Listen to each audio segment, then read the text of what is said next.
This conference will now be recorded. All right.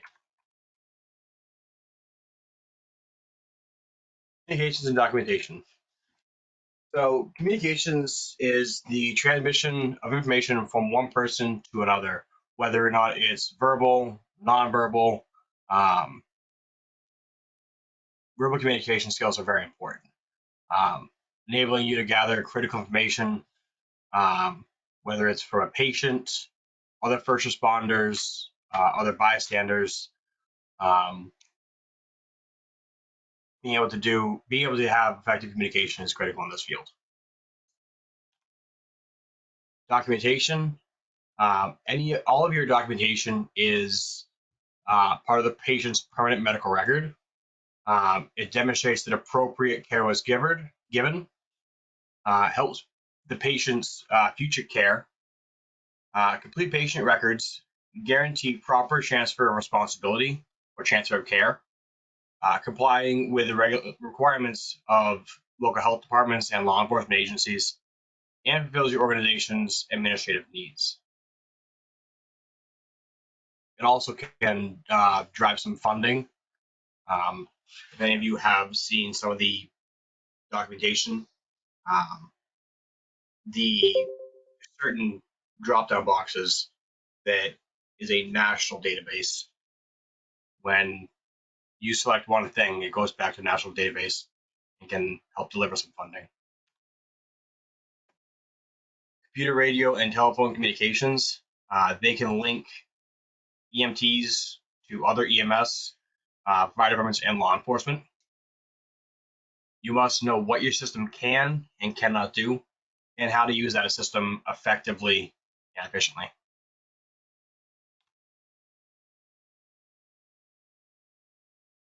Uses various communication techniques and strategies, both nonverbal and verbal.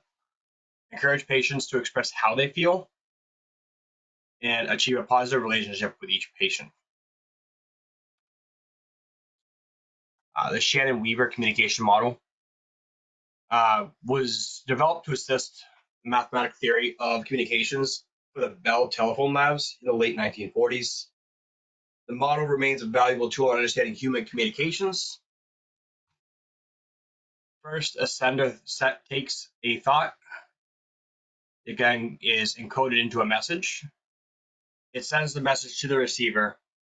The receiver decodes the message and sends feedback to the sender.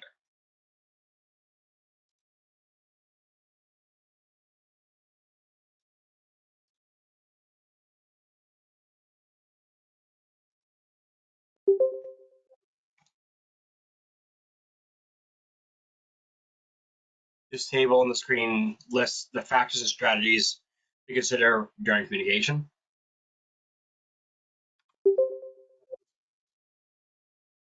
Age, culture, and personal experience. Age, culture, and personal experience influence how a person communicates. Body language and eye contact are greatly affected by culture. In some cultures, people are encouraged to express emotions, while others can view it as a sign of weakness.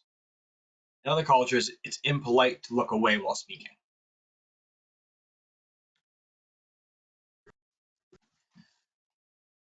Tone, pace, and volume of language offers cues about the mood and the person communicating.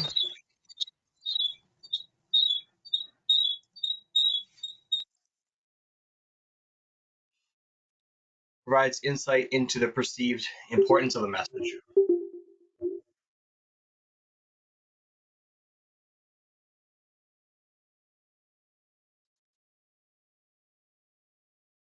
Cultural imposition forces your values onto others. Healthcare providers may consciously or subconsciously force their cultural values into their patients, or rather onto their patients, because they believe their values are better.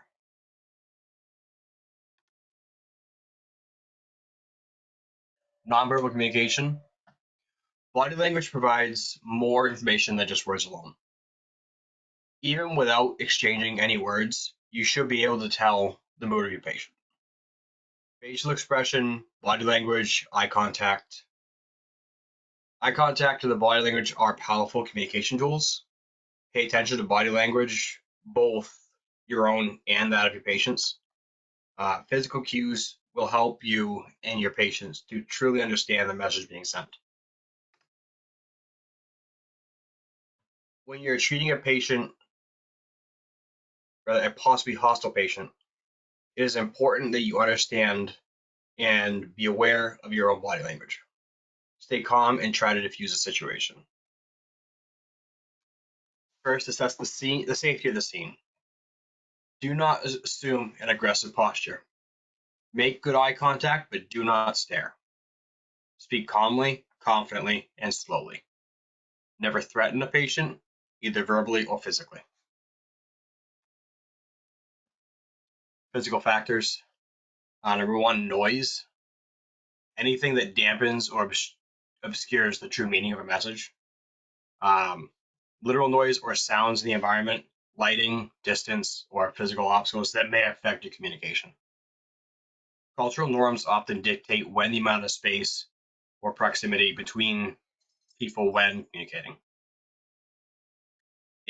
As a person gets closer, a greater sense of trust must be established. Your gestures, your body movement, and attitude towards the patient are critically important in gaining the trust of both the patient and the family. Verbal communication. One of the most fundamental functions of an EMT is to ask the patient questions. Open-ended questions require some level of detail and response. Use whenever possible. Examples, like, what is bothering you? Close-ended questions can be answered in very short response. Responses is sometimes a single word, like yes or no. You can use these if a patient's no longer providing long answers. Examples, are you having trouble breathing? Maybe it's important.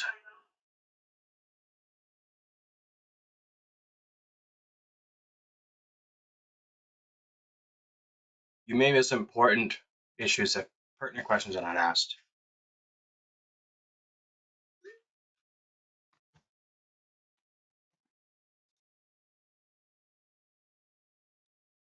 Some communication tools. Hey, Tyler, can you go back one slide? Sure. So I'm kind of on vacation right now, but I'm going to kind of chime in a little bit as we go through. So as Tyler was talking about, are you having trouble breathing? These are all pertinent negatives, and you're going to hear a lot about that when I teach you guys assessments on your Sunday classes that I'll be at. And one of the important things on the pertinent negative side is, do you have chest pain? Do you have trouble breathing? Do you have any nausea, vomiting, diarrhea, headache, blurry vision? All these different questions you're going to ask based upon cardiac, respiratory, neurological assessments. And these closed-ended questions give you the answer you're looking for. So as Tyler's been talking about documentation, communication, all this stuff plays a big part is in what I call interrogation of a patient. That's what we're really doing, is trying to pull that information out to build that assessment, to come up with a differential diagnosis in the 3 minutes that we have to determine and diagnose a patient to start treating them. So like Tyler's been mentioning with the verbal communication, the short, closed-ended questions are phenomenal in trying to get the pertinent information pulled from that patient to be able to get what we're looking for to start our treatments. And to kind of add to the beginning with documentation, when you guys are doing your reports and your narratives, they don't just stop when you hit submit on your report and it goes. They get transmitted or faxed or emailed, or whatever it may be, to the emergency department. And then it goes to med surg, or it goes to the ICU, and then it goes to rehabilitation care later on down the road when they get transferred out. If a patient is transferred from let's say a critical access hospital to a level 1 trauma center, your documentation, your run report is read by the surgeons, neurosurgeons, trauma surgeons, cardiothoracic surgeons. They actually read our narratives to see what we did and what our initial presentation was.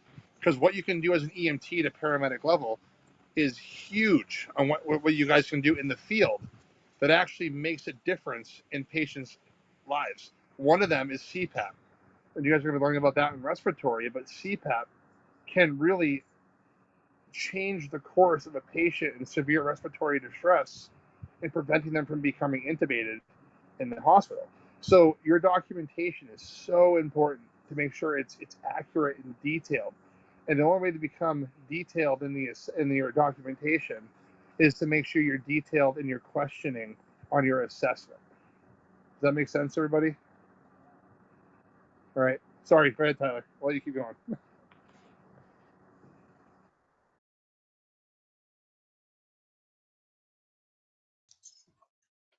All right.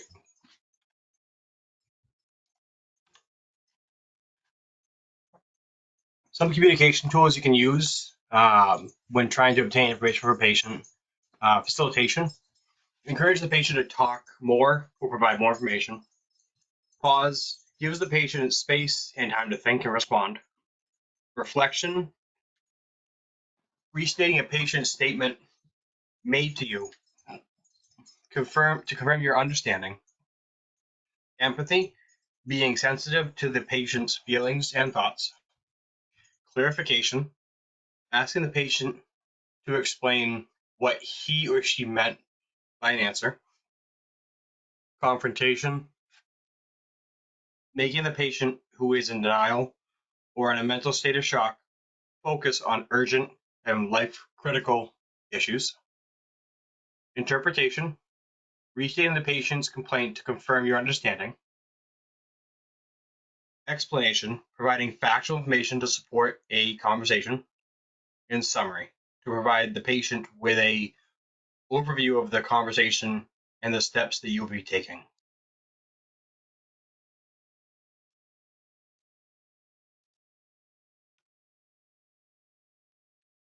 Interviewing techniques. When interviewing a patient, consider the careful use of touch to show caring and compassion. Touch is a powerful tool. Use it consciously and sparingly. If you're going to touch a patient, approach slowly and touch the patient's shoulder or arm respectfully, or consider holding the patient's hand. Avoid touching the patient's torso, chest, or face simply as a means of communication, because these areas are often used intimate. I want to make a point as a means of communication. Obviously, if your assessment is a different story, but communication, like they said, hand, shoulder.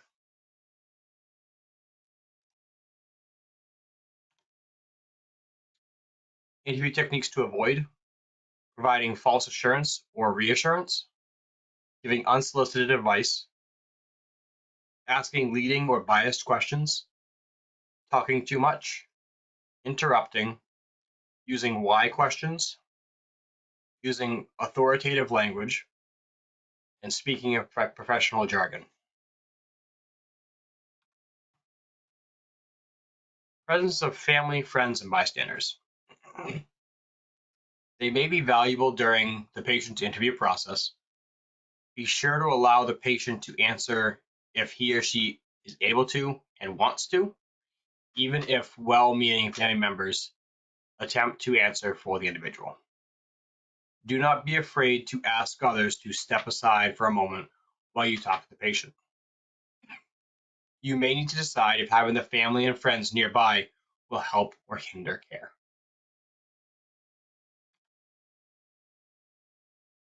Golden rules. Golden rules to help calm and reassure patients. Make and keep eye contact at all times. Provide your name and use the patient's proper name. Tell the patient the truth. Use language the patient can understand. Be careful what you say about the patient to others, and be aware of your body language. Speak slowly, clearly, and distinctly. If the patient is hard of hearing, face the patient so he or she can read your lips.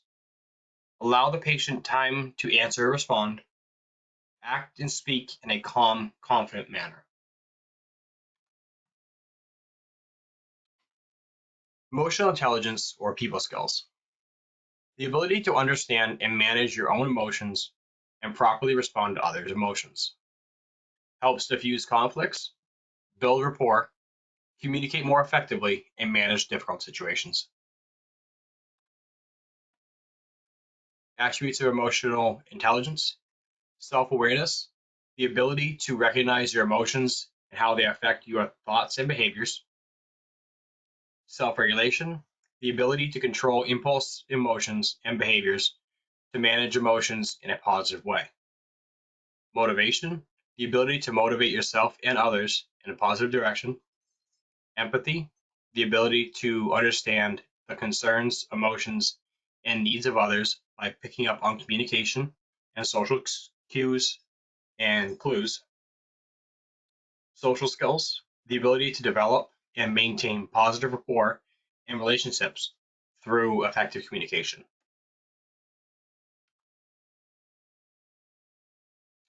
Understanding and improving your own emotional intelligence. Assess how you react to a stressful situation. Manage your frustration and work on staying calm and in control when faced with minor irritations. Practice mindfulness. Focus on your attention and on the present moment without blame and judgment of yourself and others. Take responsibility for your actions and consider how your actions will affect others. Behavioral changes stairway model. Developed by the FBI to manage hostage situations and adapted for most crisis situations. Employ active listening, display empathy, build a rapport, exert influence, initiate behavior change. Communicating with older patients. Identify yourself. Present yourself as a confident, and caring. Do not assume that an older patient is senile or confused.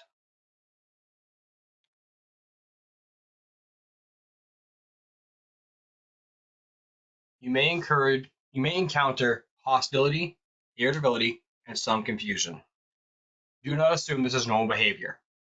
Assess for signs of hypoxia, CVA, drug overdose, infection, hypoglycemia, hyperglycemia, insufficient perfusion. Approach an older patient slowly and calmly. Allow plenty of time for the patient to respond to your questions. Hey, Tyler, can you go back a slide or two? One more. Yeah, there we go. One with the elderly lady there. So one of the things that we were talking about in this situation, you want to get down to see how you're sitting next to her, get down to the same level as that patient. It allows them to help build that trust.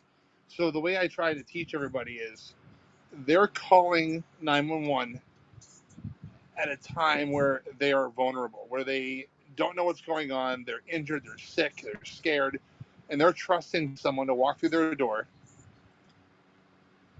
who they've never met before and establish a rapport within minutes, right? So having that compassion, that empathy, professionalism, like Tyler was talking about, when you walk through there, competent, confident, all right, and caring. You notice I didn't mention the word cocky, right? So they're competent and confident in what we do, right? So when you walk in there and you approach your patient, hi, my name is Kevin, I'm a paramedic here at the ambulance. Why did you call EMS today? You know, what's going on? How are you feeling?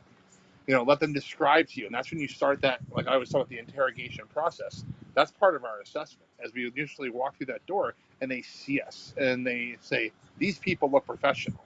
They're trusting us with their belongings, with their lives, and they've never met us before because they called 911 and they expect a professional to walk through the door. So these are things you need to think about as a brand new EMT when you walk in, is they're judging you. So if you walk in there at 3 o'clock in the morning, it's your 10th call of the day, and you're walking in like you don't give a crap, the patient senses that. They see that body language, right? And they may not give you the answers that you're looking for, and the patient's not going to get treated appropriately, and that leads you to the wrong differential diagnosis, which then leads to killing a patient, right? So it doesn't matter if you've been there 4 times in that day for a lift assist to it's your 15th call of your shift. You have to treat every patient the same all day long.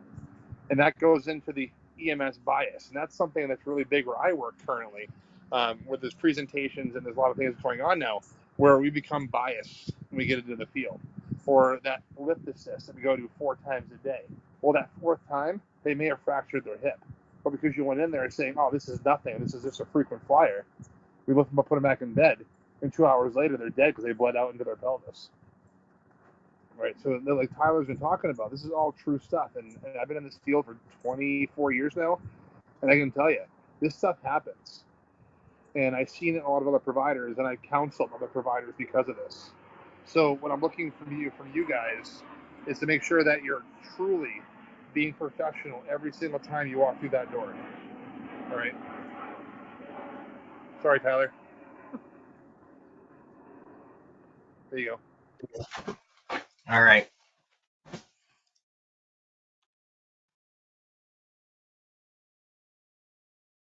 we go. Watch for signs of confusion, anxiety, or impaired hearing or vision. I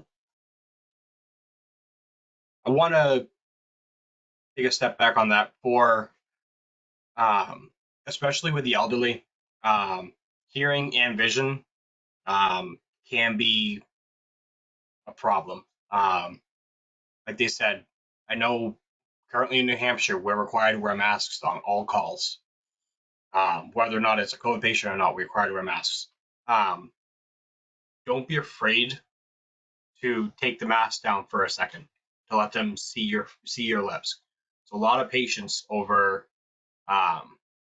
their life and have learned how to read lips, and it 100% can change the relationship you have with that patient. If they see that you're just have that mask on the entire time, they can't understand what you're saying. It's gonna cause a lot of concern for them or confusion. And also with vision. A lot of elderly patients, if they have trouble seeing, you can guide them.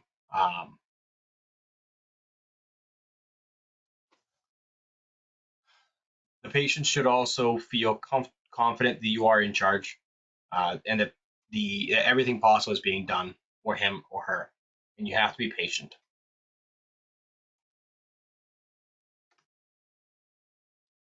Older patients often don't feel much pain.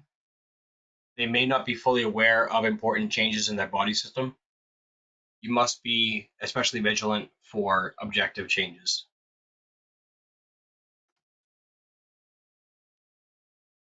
When possible, give the patient time to pack few personal items before leaving for the hospital. Locating hearing aids, eyeglasses, or dentures before departure. Older patients are often worried about the safety of their homes, valuable items, and pets. Share these concerns with persons assuming care for the patient at the hospital. Communicating with children. Fear is most obvious and severe in children. Children may be frightened by your uniform, the ambulance, and a crowd of people gathered around them. Let a child keep a favorite toy, doll, or a security blanket. If possible, have a family member or friend nearby. If practical, let the parent or guardian hold the child during evaluation and treatment. Be honest. Children easily see through lies or deception. Tell the child ahead of time if something will hurt. Respect the child's modesty. Speak in a professional yet friendly way. Use appropriate tone and vocabulary. Maintain eye contact. Position yourself at a child's level. Don't tower over a child. Communicating with most patients who are hard of hearing. Most patients who are hard of hearing have a normal intelligence and are not embarrassed by the disability. Position yourself so the patient can see your lips. Hearing aids, be careful. They are not lost in an incident or fall. They may be forgotten if the patient is confused. Ask the family about use of hearing aids. Steps to take effective communication with a patient who are hard of hearing. Have a pen and paper available. Another thing that all of us typically have on cell phones. There, you use the notes section of your phone. I can't tell you how many times I've done that. If the patient can read lips, face the patient and speak slowly and distinctly. Never shout. Listen carefully and ask short questions. Give short answers. Learn some simple phrases in sign language. It can be useful to know the signs for sick, hurt, and help.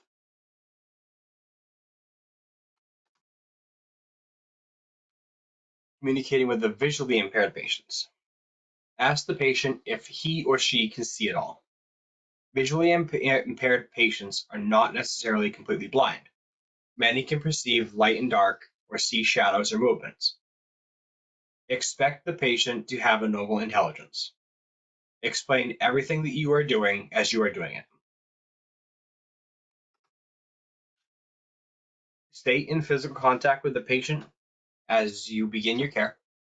If the patient can walk to the ambulance, place his or her hand on your arm. Transport mobility aids such as a cane with the patient to the hospital.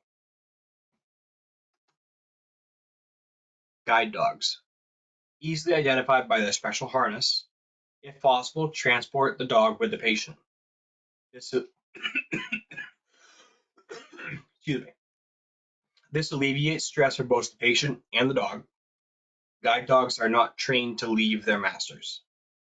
Otherwise, arrange for care of the dog. A conscious patient can tell you about the dog and give instructions for its care.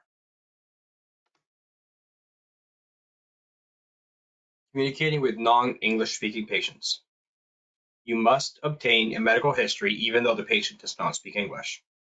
You cannot skip this step. Find out if the patient knows a few English words or phrases. Use short, simple questions. Point to parts of the body. You could have a family member or friend interpret until a professional interpreter is available. Does anyone know one interpreter that we all have access to as first responders?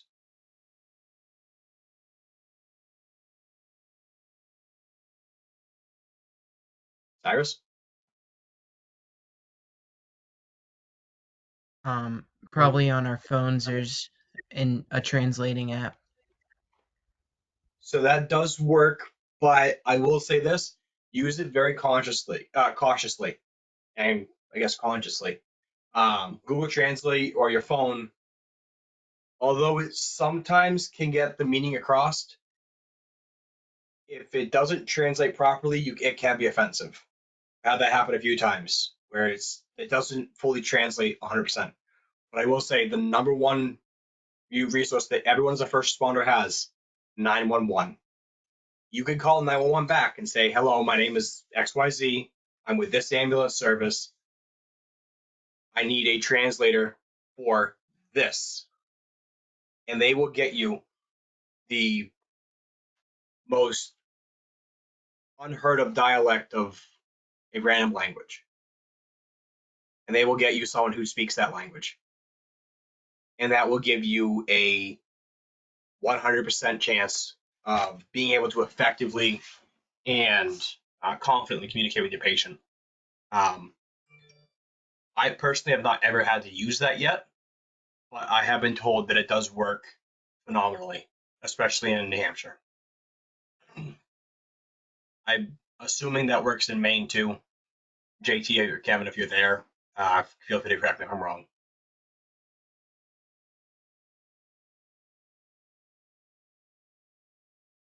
All right.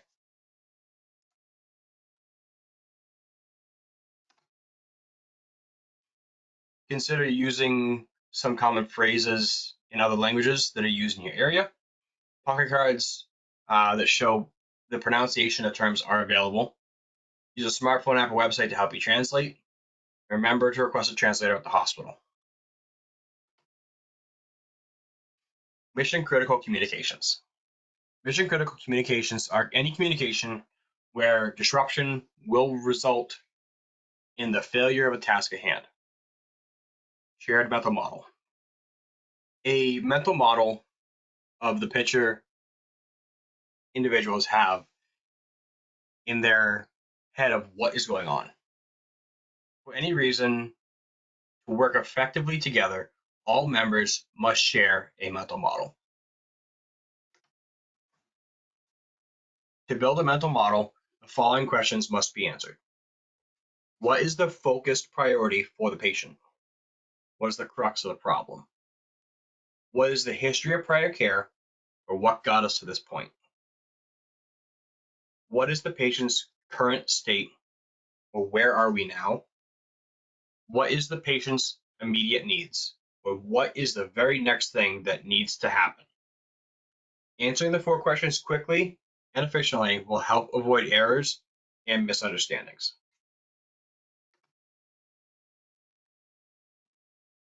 Patient care handover. Effective communication between EMS providers and other healthcare professionals in the receiving facility is essential to effective, efficient, and appropriate patient care. Patient care handover is the transfer of pertinent patient information and the responsibility for patient care. Communication failures between reporting providers and receiving providers is a source of medical liability for providers and organizations. So to kind of add to that, what Tyler was talking about in that previous slide, the patient care handover is so important. So I mean, I can tell you from Maine hospitals to New Hampshire hospitals and Mass hospitals. The Mass hospitals, a lot of them don't even care what you do. They don't listen to you. They blow you off, and the doctors will walk up to you and say, "What happened?" The nursing staff will blow you off. In New Hampshire and Maine, they actually do listen. If you transport a patient to a local hospital, you get to know who they are. They want a full report from vital signs to treatments to medical history. I mean, they want everything from you. You go to a trauma center. So let's say, like where I work, our closest trauma center is Portsmouth Hospital. When you walk in, the room is quiet. There's 30 people inside, from residents to students to whatever. And the doctor says, go. And you start from start to finish, and everything you did for that patient, including medical history, allergies, all the pertinent information. If you put IVs in place, to medications, to any changes en route, highest blood pressure, lowest blood pressure, highest pulse, lowest pulse. They want the whole world from you. So when you to start as a brand new EMT, drop sheets or patient demographic like information forms or notepads, those things are phenomenal if you have a flow on those. So when you give that report, it goes in a flow of what they're looking for. I do have some of these, and I think Tyler may have access to them. If not, I can send one over to him. I'll have him send it out to the group so you guys can see those. You can convert those into little notepads. I know that we have them. I can probably steal some from, permanently borrow from work and see what I can get to give to you guys as kind of like a little cheat sheet flow chart to be able to give reports to the hospitals and over the radio. But it's huge. It's a big part of what we do on that transition, that handover, whether it be to the ER staff or to be a paramedic intercept if you're on a BLS ambulance, to be able to give a full report to that paramedic hopping on board when you call up an ALS intercept from another town or a different community. All right, go ahead, Tyler.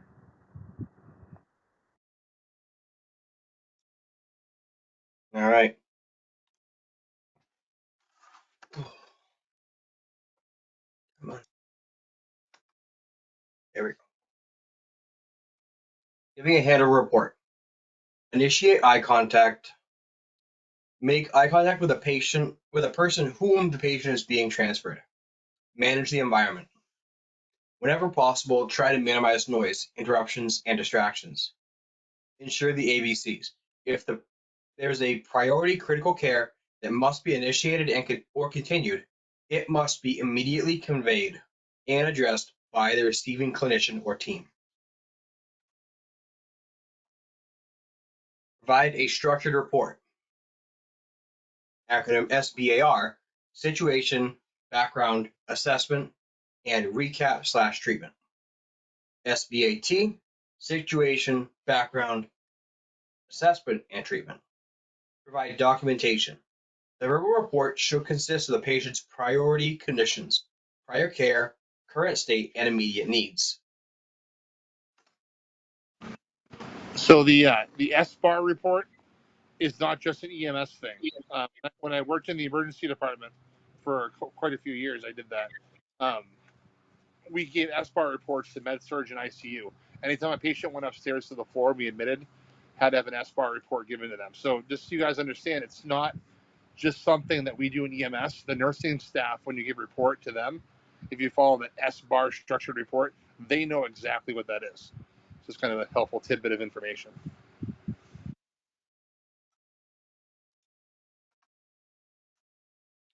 Receiving the handover report. Maintain eye contact, manage the environment, ensure understanding, summarize, and gather supplementary patient documentation.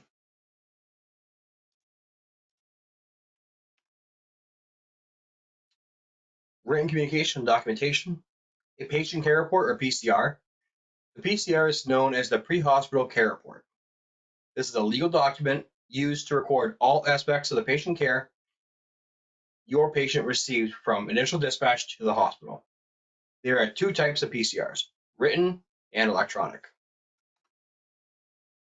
The PCR serves 6 functions: the continuity of care, compliance and legal documentation, administrative information, reimbursement, education, and data collection for CQI. The following are examples of information collected on a PCR. Number 1, the chief complaint, mechanism of injury or illness, the level of consciousness, including AVFLU, AVPU, or mental status. Vital signs, initial and ongoing assessments, patient demographics, the age, gender, and ethnic background, and transfer information, how the patient was moved, and a reason for destination choice.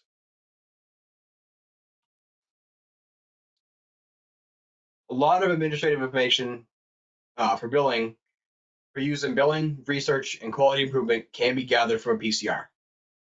Examples to include when the incident was reported, the EMS unit was notified, the EMS unit arrived at the scene, the EMS unit left the scene, the EMS unit arrived at the receiving facility, when patient care was transferred, and when the unit went back in service.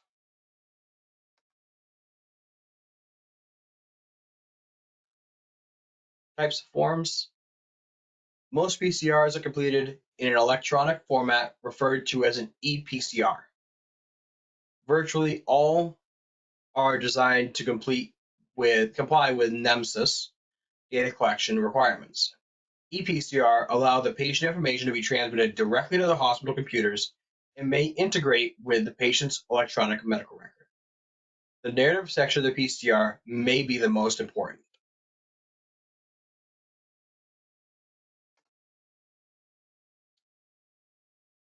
Standardized narrative formats. The two most common narrative formats used in healthcare are chart and SOAP. The chart method stands for chief complaint, history, physical examination, assessment, treatment, and transport.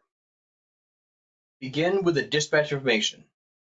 Chief complaint or concern, that is to state the most urgently requiring EMS intervention. Goes into history, including the details related to the current event and the patient's past medical history prior to this event. Details come from the patient or others on scene from the dispatch or from the patient's record. Assessment describes all assessments you perform on the patient, including vital signs and physical examination. Treatment details all interventions that were performed. Transport explains how the patient was moved to the ambulance. how the patient was transported, the position and securement, whether or not emergency lights were used, whether the patient was taken, where the patient was taken, including a room number, and the name of the person whom the report was given to and care was transferred. The SOAP method stands for subjective, objective, assessment, and plan. Subjective includes information by the patient or the others on scene, such as the chief complaint, events leading up to the incident, the mechanism of injury, and past medical history. Objective includes details that you gather primarily through assessment, such as vital signs, physical exam, and other measurements such as blood glucose or oxygen saturation. Assessment summarizes the key findings. If appropriate, provide your impression of what the patient's problem might be. Example, possible lower leg fracture or possible stroke. And a plan, document your treatment provided for the patient.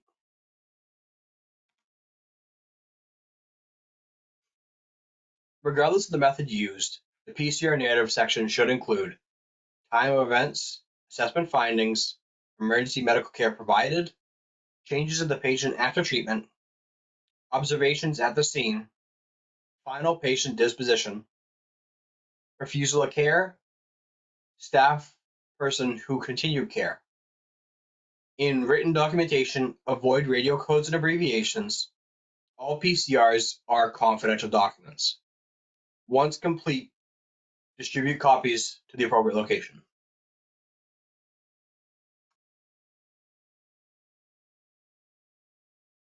Health information exchanges. Improves the sharing of data between EMS and other healthcare providers. Allows EMS providers to access relevant health data. Avoids unnecessary duplication of efforts in data entry. And view patient outcomes related to hospital care. Allow EMTs to contribute to and access electronic health information on both a regular basis and during times of disaster. Most healthcare information exchanges follow the SAFR framework. S for search. EMS providers can search for hospital and other records that will help make treatment and transport decisions. Alert. Hospitals are notified of incoming EMS patients with automated systems that populate the ED dashboard with information entered in by EMS in the field. File. Data in the EMS electronic patient care reports are incorporated directly into the patient's longitudinal health record. Reconcile. Feedback on outcomes and other hospital data are provided to EMS agencies for billing and quality improvement.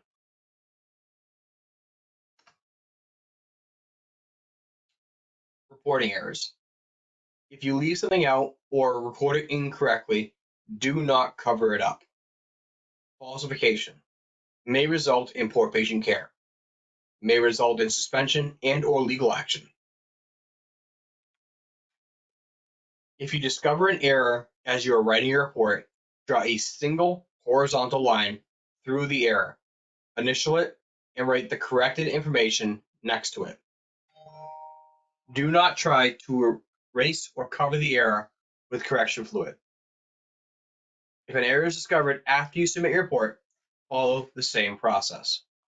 Add a note with the correct information.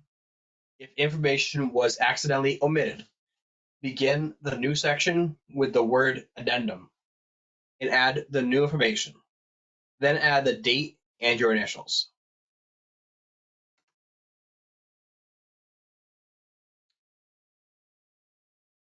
Documenting a refusal of care. Refusal of care is a common source of lawsuits.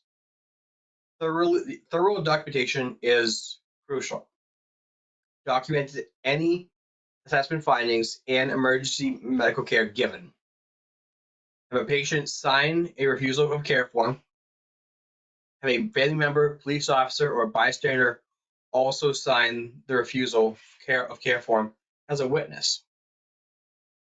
Depending upon local requirements, PCR might contain a complete assessment, evidence the patient is able to make rational and informed decision, excuse me, discussion with the patient as to what care or transportation EMS recommends, discussion with the patient as to what might happen if he or she does not allow for care or transport, discussion with the family, friends, bystanders to try and encourage the patient to allow care, discussion with medical direction according to local protocols, providing the patient with other alternatives, for example, going to see his or her family doctor, or having a family member drive him or her to the hospital.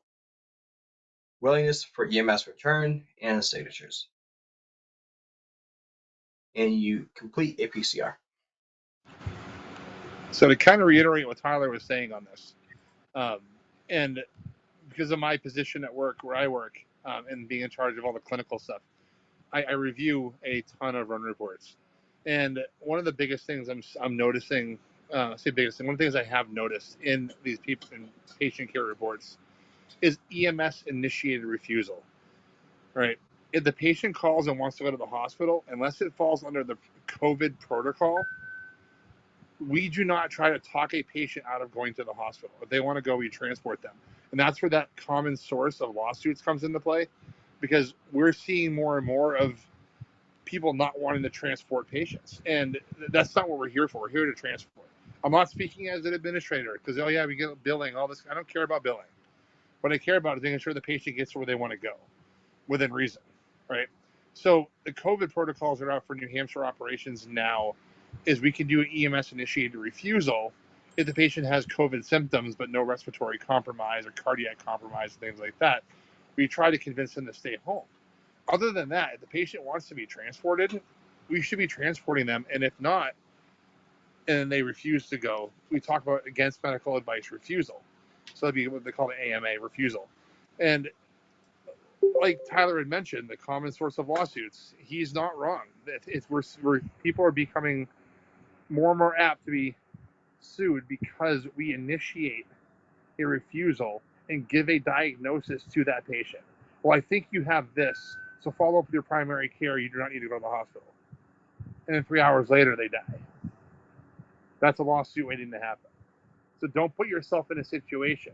And if you're in a situation where you don't know what's going on, whether it be BLS or ALS, you can always contact medical control at the hospital and see if the physician can talk that patient into going to the hospital by putting them on speakerphone. So there are other methods that you can utilize to assist in that. But EMS initiated refusal should not be high on your to-do list.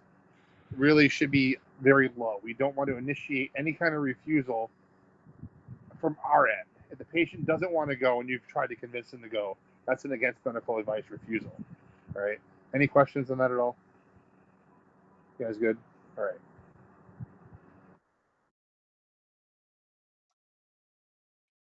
All right.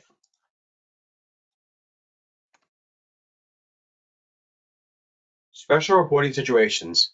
Depending on local requirements, gunshot wounds, dog bites, certain infectious diseases, suspicion of sexual or physical abuse, and MCIs. Radio and telephone communications link you and your team with the other members of EMS, fire, and law enforcement communities. Helps the entire team work together effectively. Provides an important layer of safety and protection.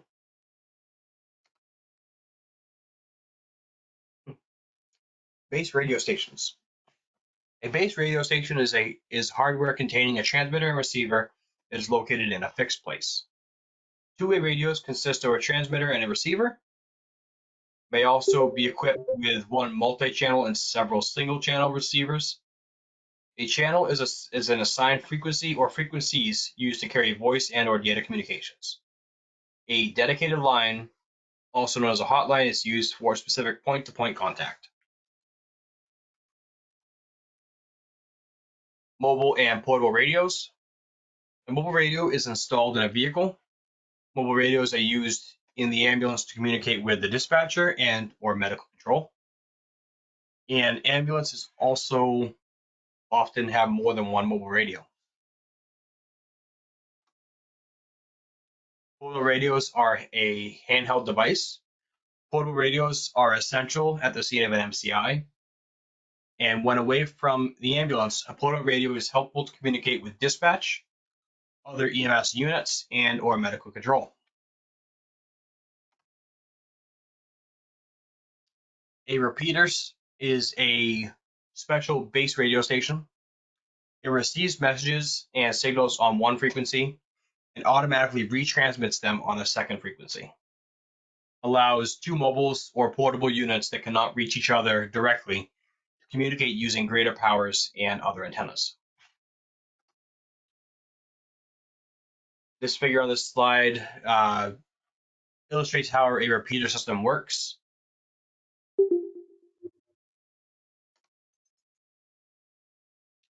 Digital equipment.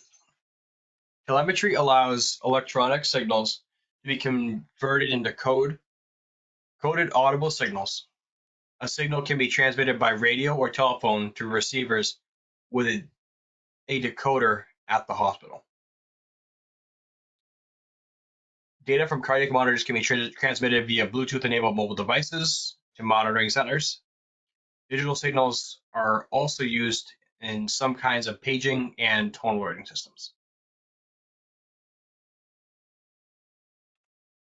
A lot of times now also our monitors can transmit via Wi-Fi and cellular data.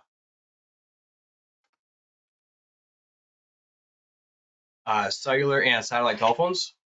EMTs often communicate with receiving facilities by cellular telephone. Satellite phones or sat phones are another option. A scanner is a radio receiver that searches or scans across several frequencies, stops whenever it receives a radio broadcast on that frequency, and continues once the message is complete. Conversations can be easily overheard. Ambulance, other communication equipment. Ambulances usually have an external public address system. EMS systems may use a variety of two-way radio hardware. Simplex is push to talk, listen to release. Duplex is simultaneous listen and talk. Multiplex uses two or more frequencies, which enables more than one transmission to occur simultaneously. Med channels are reserved for EMS use. What is an example that everyone has of a duplex system?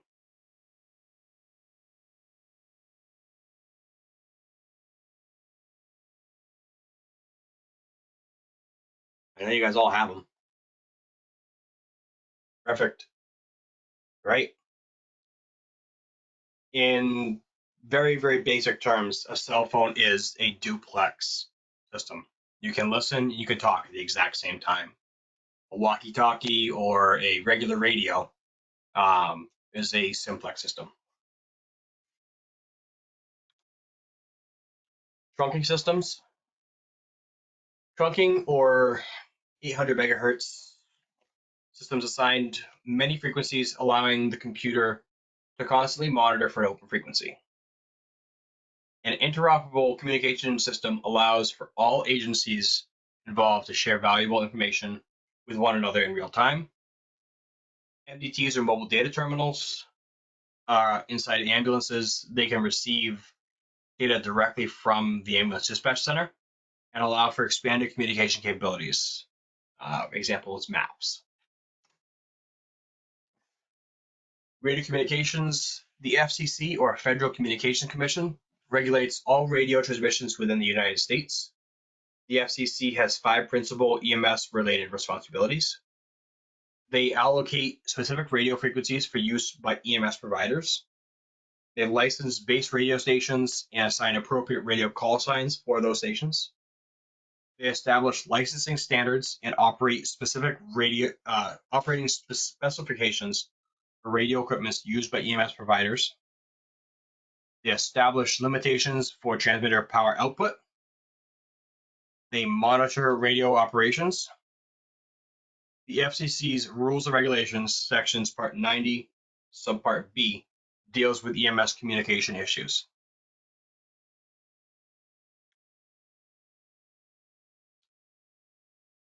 Responding to the scene. The dispatcher receives the first call to 911. Responsibility of the dispatcher: properly screen and assign priority to each call, according to predetermined protocols. Selects and alert the appropriate EMS response unit or units. Dispatch and direct EMS responding units to the correct location. Coordinate EMS response with other public safety services until the incident is over, and provide emergency medical instructions to the telephone caller.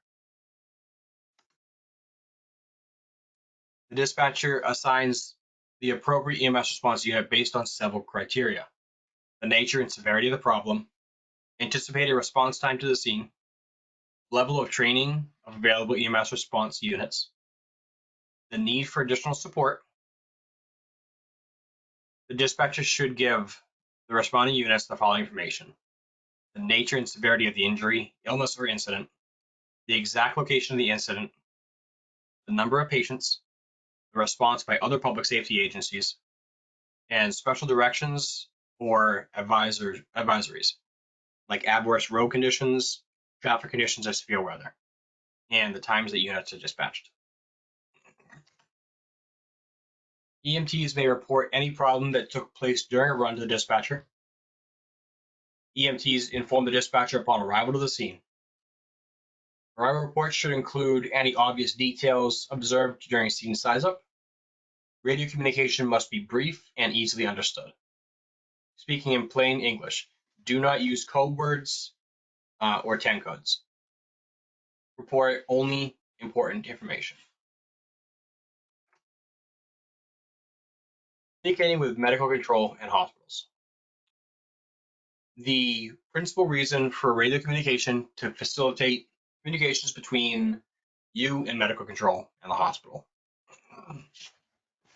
Medical control may be located at the receiving hospital, in another facility, or sometimes in another city or state. In New Hampshire, your medical control is typically the hospital you are going to.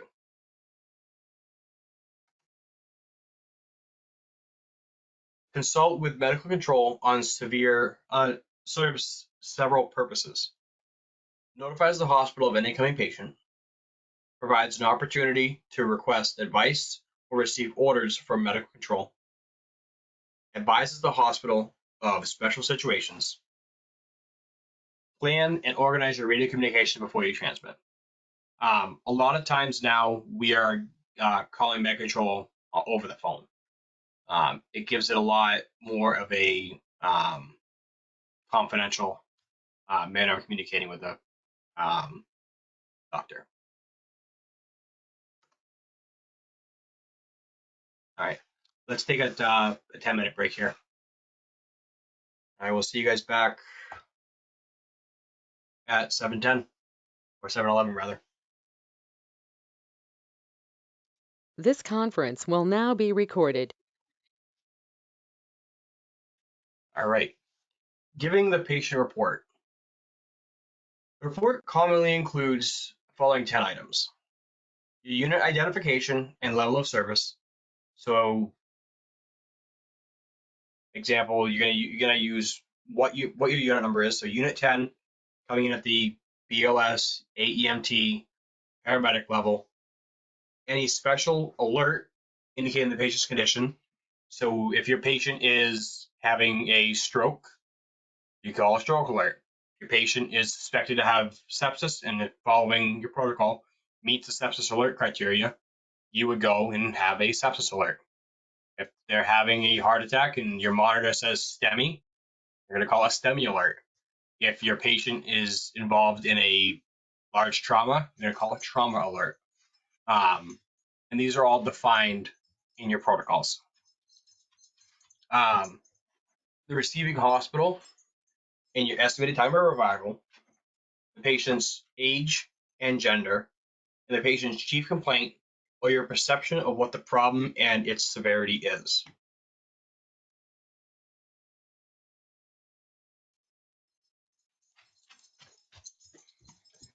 Report commonly includes a brief history of the patient's current problem, a brief report of the patient's findings, physical findings rather, a brief summary of the care given, and a brief description of the patient's response to the treatments provided.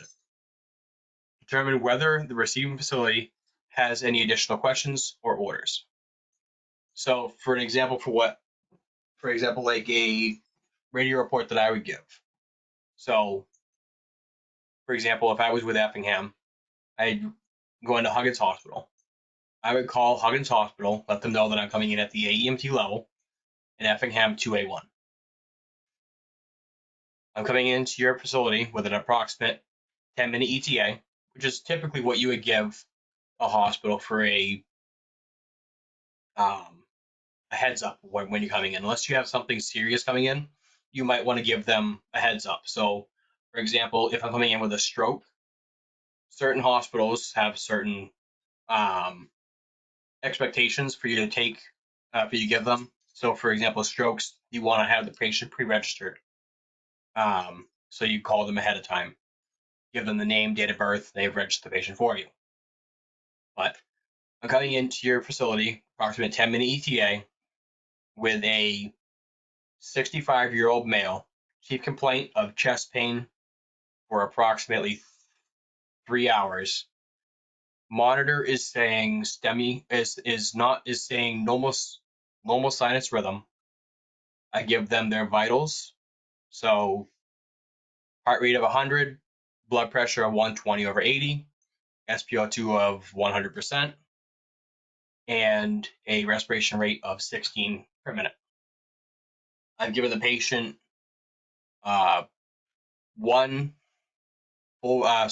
four baby aspirin for chest pain. Started an IV, hung a bag, and gave nitro. The patient is stating that he feels better. Chest pain has dropped to a 2 out of 10, and now is resting comfortably on the stretcher. Any questions or instructions? And they would assign me a room, or they tell me to room or time on arrival. Now, that can change depending on where you're at. So I've worked in both New Hampshire and Massachusetts. In Massachusetts, they have something called CMED, which is a completely different situation than New Hampshire or Maine. So Massachusetts hospitals are broken up into certain regions, and you would call that region's CMED, and you would tell them what hospital you want to go to, and they would tell you to go to a channel. You go to that channel, and then you talk to the hospital on that channel. Now, earlier you heard how Kevin said that the Massachusetts hospitals don't care what you have to say as EMS. And no different than on your radio report for CMED.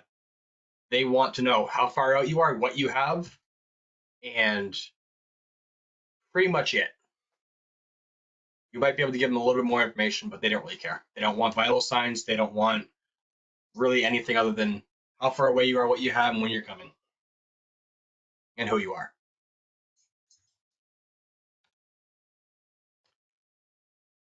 Role of medical control. Medical control is either online or offline. Depending upon how your protocols are written, you may need to call medical control for direct orders or permission to conduct certain tasks. Administering certain treatments, determining the transportation destination of patients, stopping treatment, and or not transporting a patient.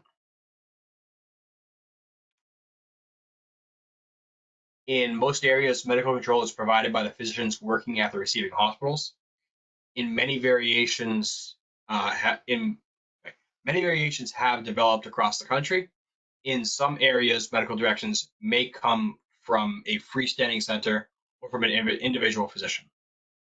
A good example of this, in New Hampshire, your medical control is at the receiving hospital, the physician that's working there that day. So the doctor that's going to be treating that patient, if they go to the hospital, is the one who's giving the orders for that at that time. Now in Massachusetts, your medical control is out of a certain hospital. Doesn't matter if you're going to Beverly Hospital. The doctor that you are talking to for med control might be all the way down in Boston. Calling medical control.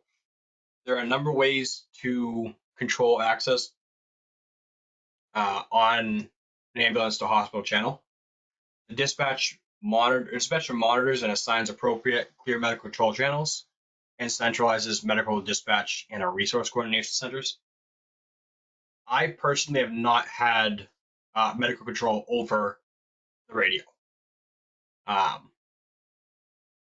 feel like we have decided that's a little bit too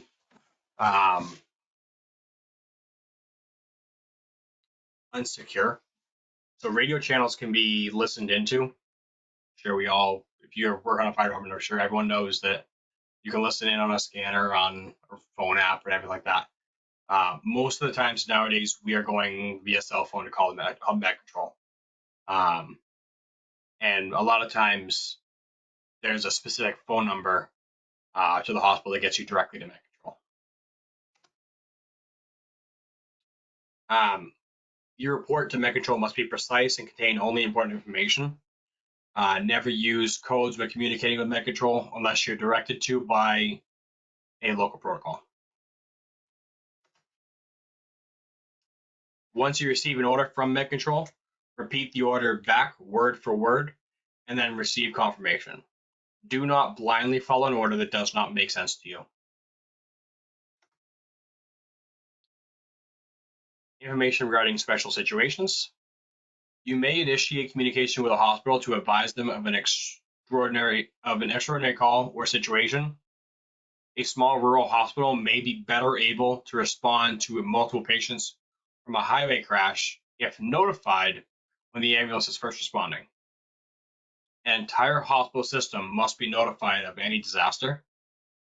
Other special situations, hazmat call, rescues in progress, or an MCI. When notifying the hospital of such situations, keep several points in mind. The earlier the notification, the better. Provide an estimate of the numbers of individuals who may need to be transported to the facility. Identify any special needs the patient might have, like burns, hazmat material exposure, to assist the hospital in preparation. Follow the plan for your system.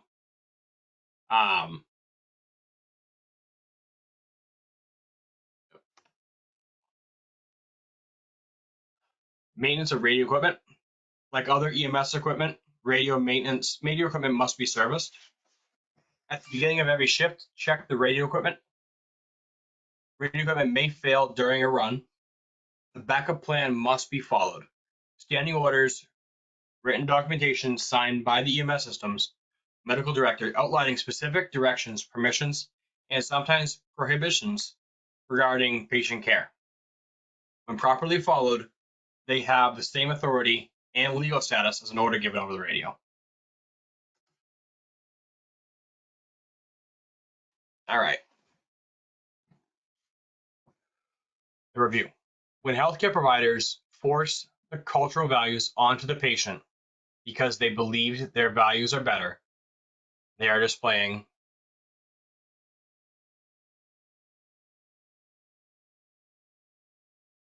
all right, let's be out of consensus.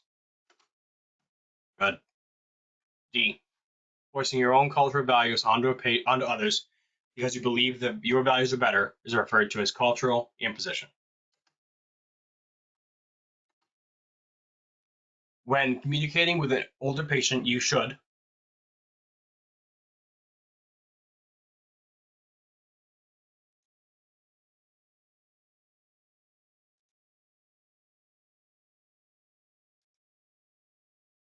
all right, let's get another one. Yeah. A. Approach an older patient slowly, calmly. Use him or her as your primary source of information whenever possible, and allow ample time for the patient to respond to your questions. Not all older patients are hearing impaired. If the patient is hearing impaired, you may need to elevate your voice slightly. While caring for a 5-year-old boy with respiratory distress, you should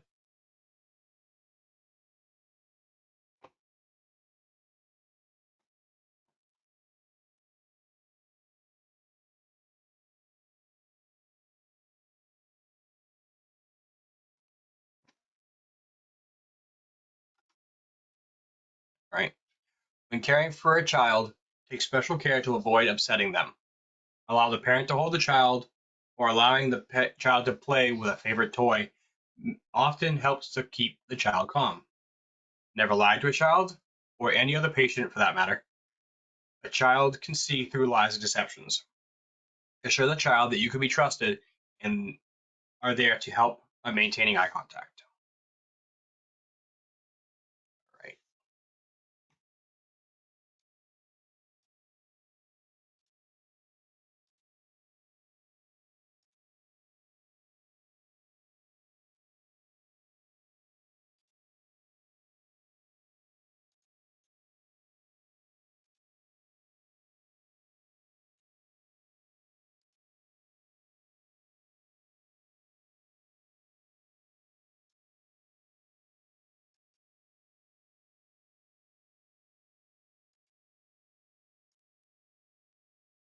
All right. Chapter 8, Lifting and Moving Patients.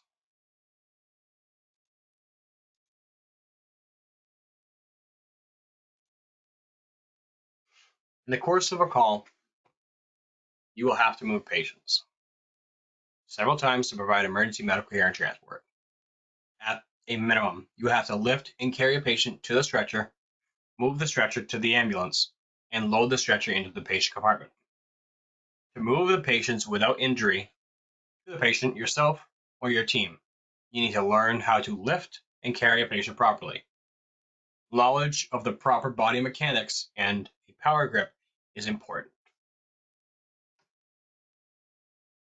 The wheeled ambulance stretcher, also called an ambulance stretcher or a gurney, device is most commonly used to move and transport patients. A stretcher weighs between 40 and 145 pounds, generally not taken up or downstairs to other locations where the patient must be carried for any significant distance. Now, I will say this, there are a lot of new stretchers coming to market that can do a lot of fancy things. But like they said, we don't typically go up or downstairs with stretchers.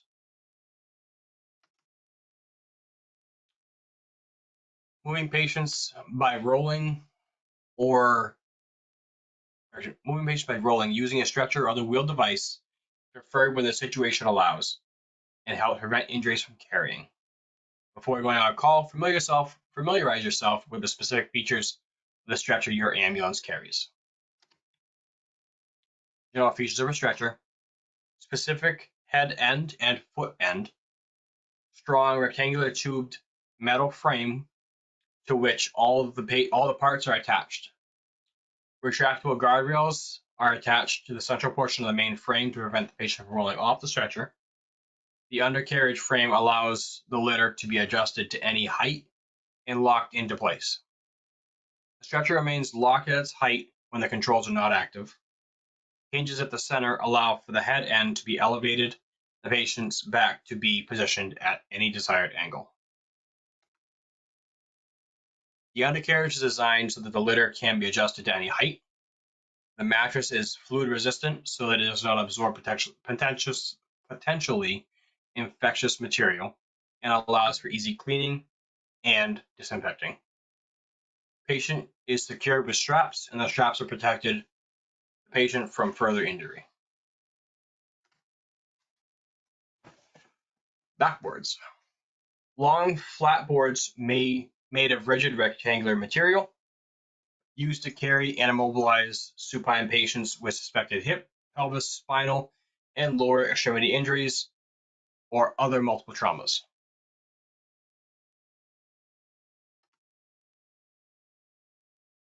They can also be used to move patients out of awkward places, parallel to the sides and ends of the board or long holes that serve as handles to allow straps to be used to secure the patient.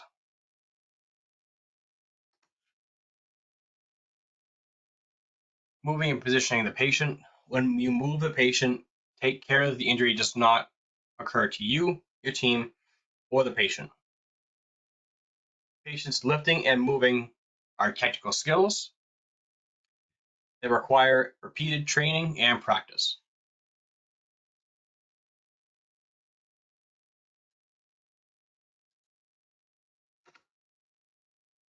Using proper body mechanics and maintaining physical fitness greatly reduces the chance of injuries. Moving a patient should be done in an orderly, planned, and unhurried manner.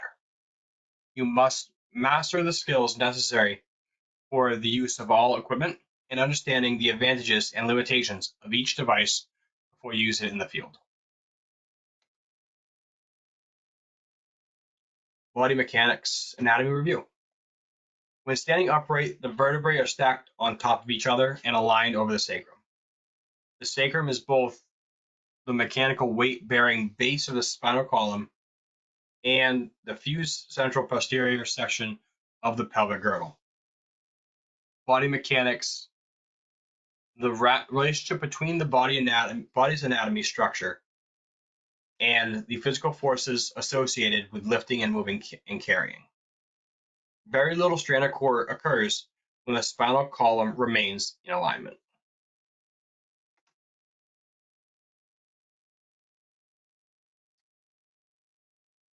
Lifting position. The shoulder girdle should be aligned over the pelvis. Hands should be close to the legs. Force then goes essentially straight down the spinal column. Very little strain occurs. This figure shows the correct way to lift, lifting with your legs and not your back. You may injure your back if you lift while leaning forward, if you lift with your back straight but bent forward at the hips. Lifting technique. Legs should be spread about 15 inches apart, shoulder width.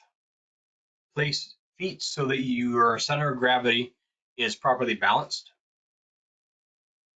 Weight should be balanced on the balls of your feet, not your toes. With your back held upright, bring your upper body down by bending at the legs. Grasp the patient or the stretcher and make necessary adjustments to the location of your feet.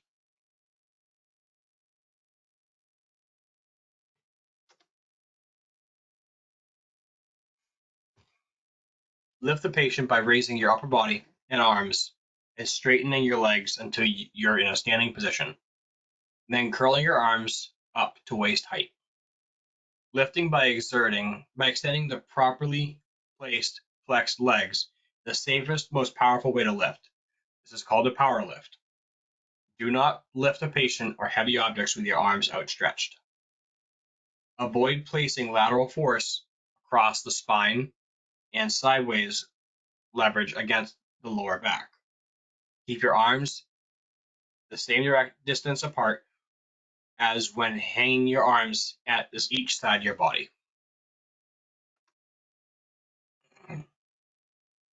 Use a power grip to get maximum force from your hands while you're lifting. Palms up and extend thumbs upward. Hands about 10 inches apart. All fingers at the same angle. Fingers and thumbs curled tightly over the top handle and fully support the handle on your curved palm. When directly lifting a patient, tightly grip the patient in a place and manner that ensures that you will not lose your grip on the patient. Principles of safe reaching and pulling. The same body mechanics and principles apply to moving, lifting, and carrying your patient. Body drag. Keep your patient Okay, keep your back locked in a slight curve created by tightening your abdominal muscles, not curved or bent laterally.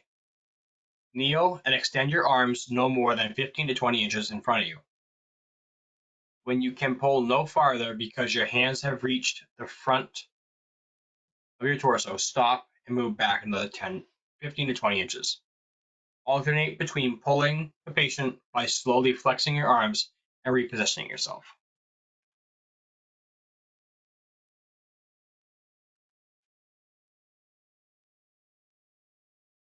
Drag a patient across the bed. If you must drag a patient across the bed, kneel on the bed to avoid reaching beyond the recommended distance. Drag patients to within 15 to 20 inches. Complete the drag while standing at the side of the bed. Use a blanket or sheet under the patient rather than dragging the patient by his or her clothing. In the hospital, transfer the patient from stretcher to bed with a body drag.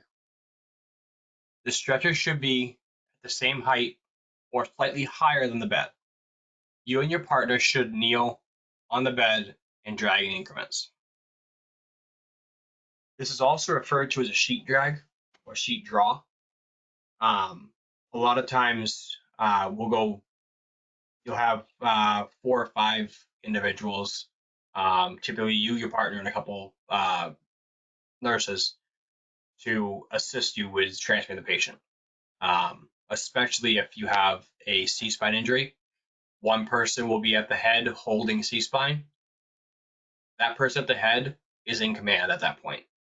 That person's going to sit there and say, all right, on the count of 3, we're going to move. 1, 2, 3, and everyone moves at the exact same time.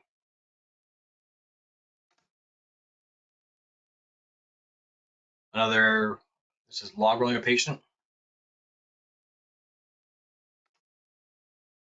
Log rolling.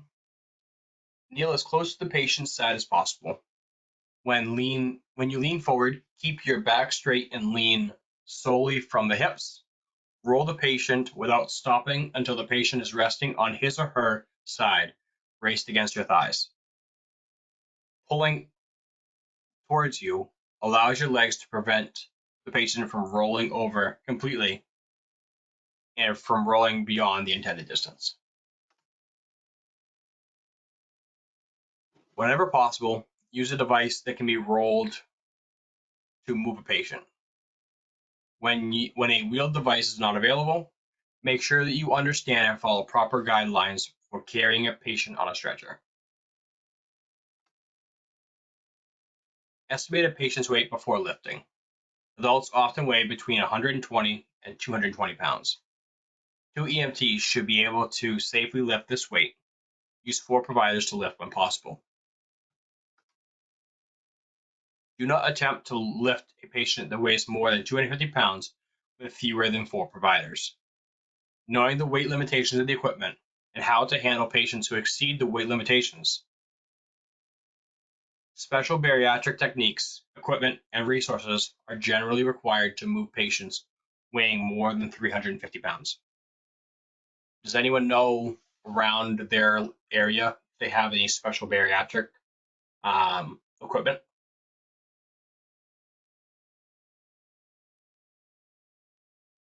Is there anyone from the Valley, Guthrie Valley?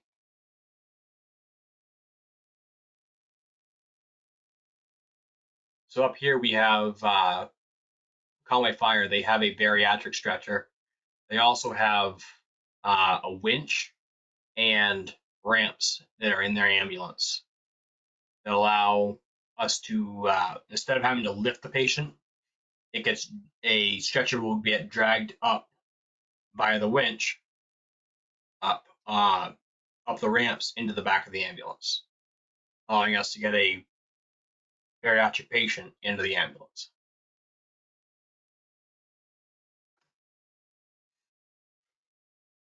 Lifting and carrying a patient on a backboard or a stretcher. More of the patient's weight rests on the head half of the device than the foot half. The diamond carry uses 1 EMT at the head, 1 EMT at the foot of the backboard, and 1 on each side of the torso.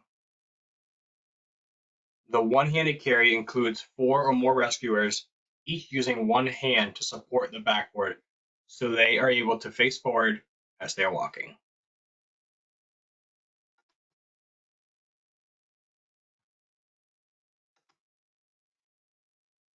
When the stretcher must be carried, it is best if 4 providers are available to carry it.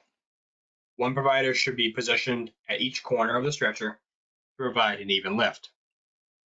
When you are rolling the wheeled ambulance stretcher, make sure that it is in a fully elevated position. Moving a patient with a stair chair. Use a stair chair to carry a patient up or down a flight of stairs or other significant incline. If the patient is conscious and the patient's condition allows him or her to be placed in a sitting position. A stair chair is a lightweight folding chair with a molded seat and adjustable safety straps, and fold-out handles at both the head and the feet. Most models have rubber wheels in the back with casters in the front so they can roll along floors and make turns. Used to bring conscious patients down the stretcher. They also have right here a set of tracks. Those are so nice to have.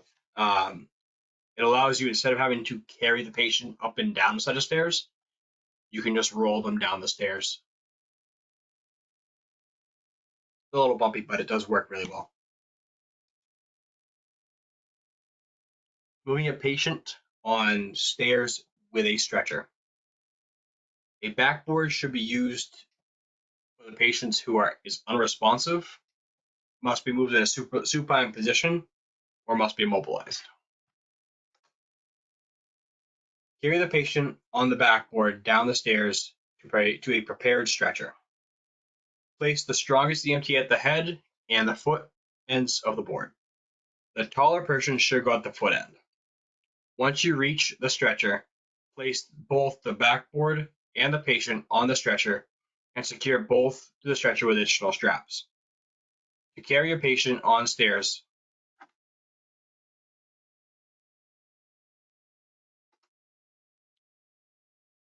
loading a wheeled stretcher into an ambulance. Actually, we go back 1 second here. So another tool that they don't list here, it's like a backboard, but it's called a scoop stretcher. It's basically a backboard that splits in half. A lot of times backboards are coming out of practice now. A lot of people will use a scoop stretcher. It's a lot easier to use, especially in a confined location, because you can sit there and adjust it to the height of the patient. It's also a lot easier to get the patient on, especially if they have like a hip injury. You don't have to roll them as much. It's a lot more gentle on the patient. Loading the wheeled stretcher into the ambulance. Ensure the frame is held firmly between 2 hands, but does not tip. Newer models are self-loading. Extra wheels at the head end of the stretcher allows you to push the stretcher into the back of the ambulance. Models that are not self-loading need to be lowered and then lifted to the height of the floor of the ambulance. Clamps inside the ambulance will hold the stretcher in place during transport.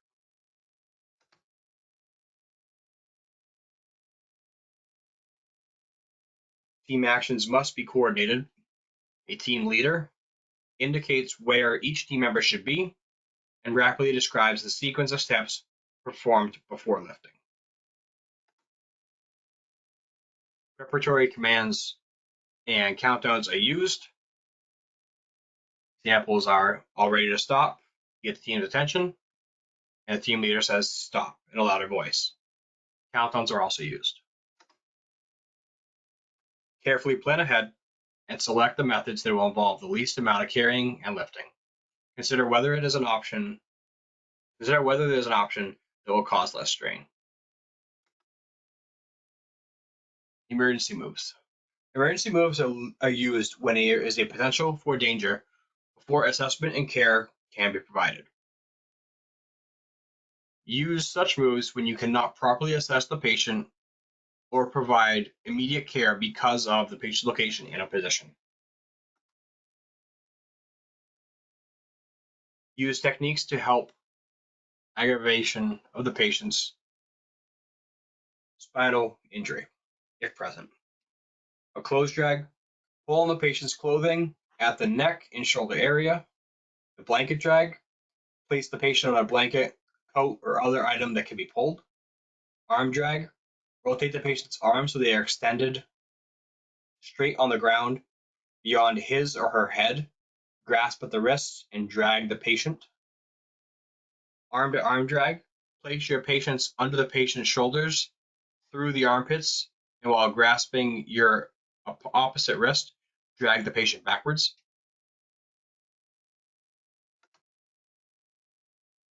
These figures show the different types of drags.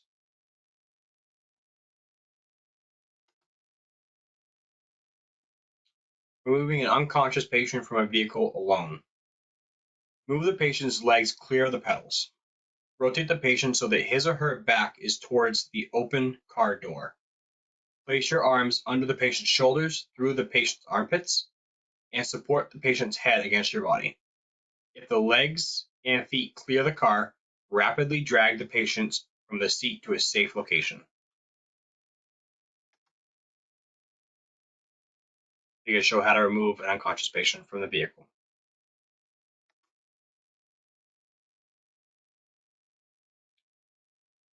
What would be an example of a reason that we need to do an emergency move from, what's an example we need to move for an emergency?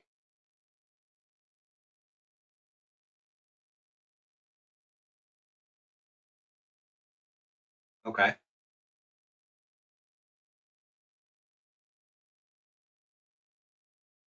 What else? You got fire or car fire. Yep. CPR. Good. I've done that one before. I'll tell you right now. From the patient was in a angry people. I guess scene safe. You mean you can always call the cops, but I have had to remove a patient from a car in order to perform CPR. You gotta want to be prepared for the dead weight, especially if they're coming out of a car, to perform CPR. Anything else anyone can think of? Typically, for an unsafe scene, Cyrus, you're gonna actually just the patient, unless there is a. Actually, no, I'm gonna take that back. You're if that scene's not safe for you to be on and there's angry people there, especially if they're trying to do harm to you, that patient's gonna stay where they are. You're not gonna move that patient. Your first priority is your safety. Second priority is your partner's safety. Third priority is your patient's safety. If you and your partner are not in a safe location, you get out. All right. Urgent moves. An urgent move may be necessary to move a patient if they have an altered level of consciousness, if they have inadequate ventilation, are in shock, or in extreme weather conditions. Rapid extrication techniques should be used when a patient is sitting in a vehicle and must be urgently moved. Whether a backboard is used for this skill will depend upon your local protocols.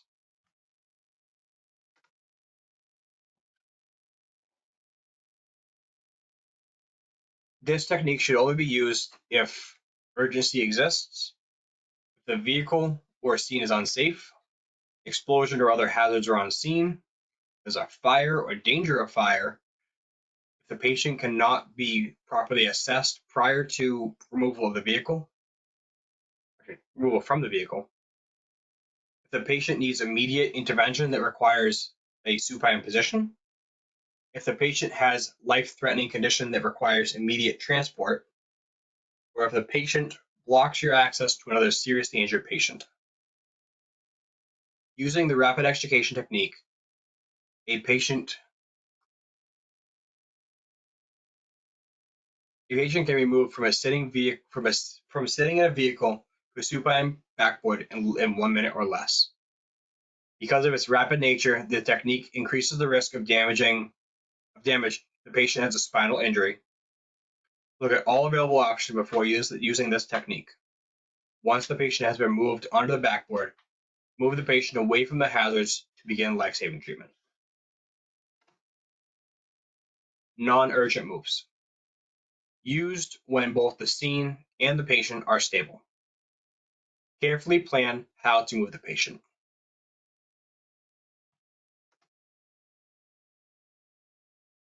Methods for lifting and carrying. Direct ground lift. Used for patients with no suspected spinal injury or who found the ground. Use the direct ground lift when the patients will need to be carried for a distance to the stretcher, and the EMT stands side by side to lift and carry the patient. Extremity lift. Used for patients with no suspected extremity or spinal injury who are supine or in a sitting position. May be helpful when the patient is in a small space because it does not require the EMTs to be standing side by side. One EMT is positioned at the patient's head and the other EMT is positioned at the patient's feet. Coordinate your movements using direct verbal commands. Transfer moves. The direct carry. With 2 or more rescuers, move the supine patient from the bed to the stretcher using a direct carry method. The draw sheet method. With 2 or more rescuers, move the patient from the bed to the stretcher using a sheet or blanket.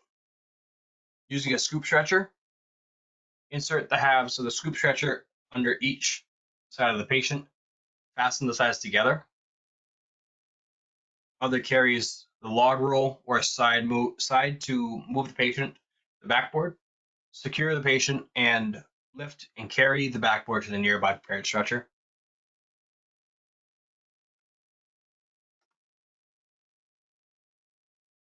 Geriatrics.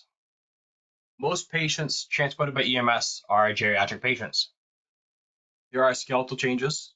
Skeletal changes in older people may cause brittle bones, rigidity, and spinal curvatures. Present special challenges in packaging. This can present special challenges in packaging and moving older patients. Many patients cannot lie supine on a backboard or scoop stretcher without causing further injury. Consider geriatric specific immobilization devices such as a vacuum mattress. These are some skeletal changes that occurs by aging. Bariatrics refers to the management of obesity. The management and prevention or control of obesity and allied diseases. Bariatric patients are taking an increased toll on the health of EMTs. Back injuries account for the largest number of missed days of work.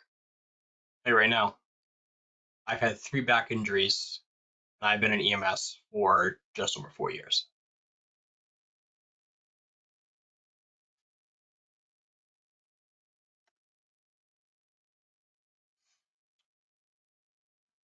Stretchers and equipment are being produced with ever higher capabilities and capacities.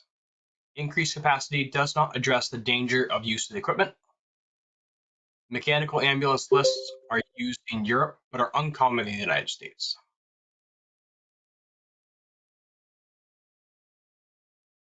Additional patient moving equipment.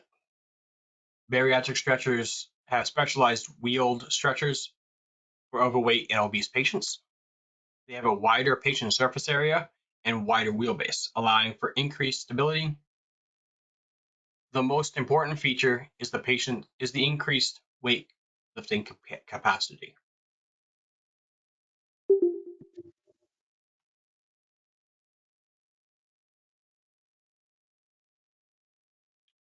pneumatic and electronic powered wheeled stretchers, battery or air operated with electronic controls to raise and lower the undercarriage.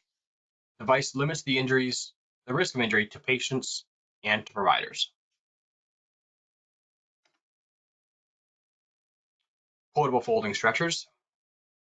Stretchers with a strong rectangular tubular frame with rigid fabric stretched across it.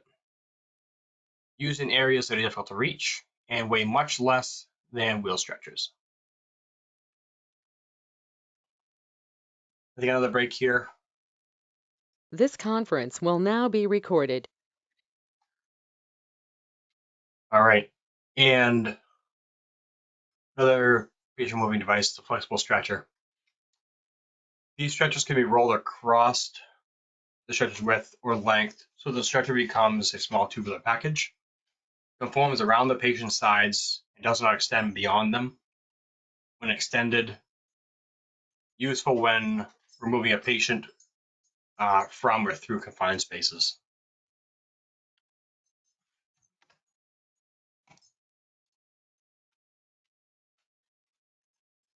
Short backboard, used to immobilize the head, torso, and neck of a seated patient with a suspected spinal injury until the patient can be moved to a long backboard. Short wooden backboards have been mostly replaced with a vest type device such as the KED or the Kendrick education device. Vacuum mattresses, alternative to the backboard for immobilizing geriatric and pediatric patients. The patient is placed on the mattress and the air is removed from the device, allowing for it to mold around the patient. Provides a high degree of immobilization, comfort, and thermal insulation. Basket stretchers. Rigid stretchers used to carry a patient across uneven terrain or for remote locations that's inaccessible by ambulance or other vehicle. If the patient has suspected spinal injury, secure the patient to a backboard and secure the backboard inside the basket stretcher. When you return to the ambulance, lift the backboard out of the basket stretcher and place it onto the wheeled ambulance stretcher, used for technical rope rescue and some water rescues. Who knows another name for this? A basket stretcher.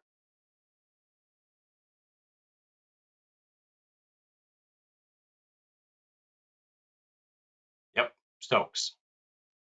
They also can be called a Stokes basket. Very useful, especially in like a carry-out situation. Basket stretchers continued. Basket stretchers are a rigid stretcher used to carry patients across uneven terrain from remote locations, inaccessible by ambulance or other vehicle. The patient was suspected.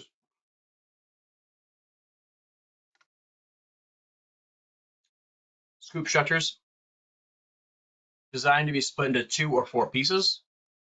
Pieces are fitted around the patient who is lying on the ground or on a flat surface.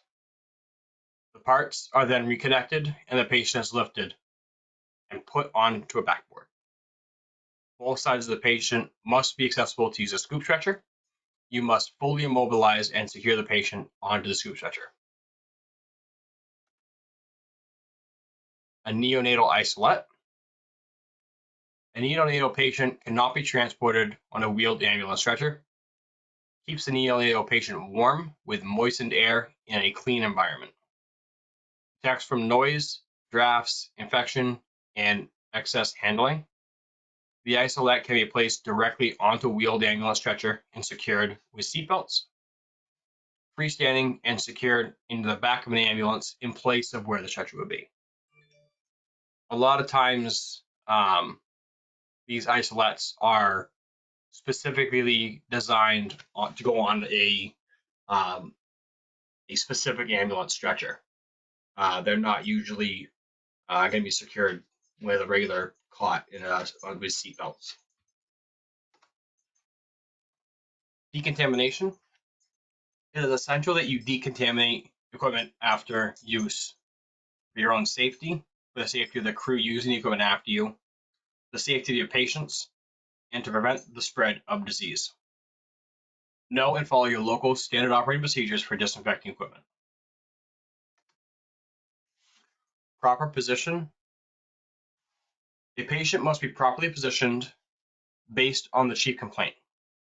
A patient with no suspected spinal injury reporting chest pain or respiratory distress should be placed in a position of comfort, typically Fowler's or semi-Fowler's position.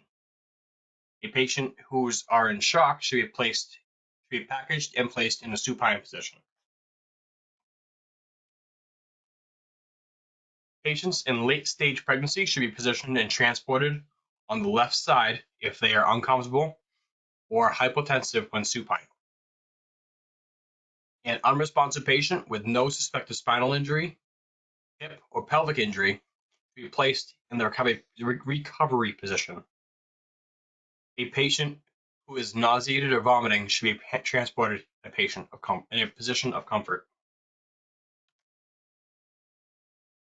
Medical restraints. First, evaluate the patient for correctable causes of combativeness. These include head injury, hypoxia, and hypoglycemia. Follow your local protocols. Obtain medical control authorization if necessary. Restraint often requires a minimum of 5 personnel, 1 for each extremity of the patient and 1 for his or her head. 1 EMT should be established as a team leader. The patient should be in a supine position. A patient in the prone position can develop positional asphyxia.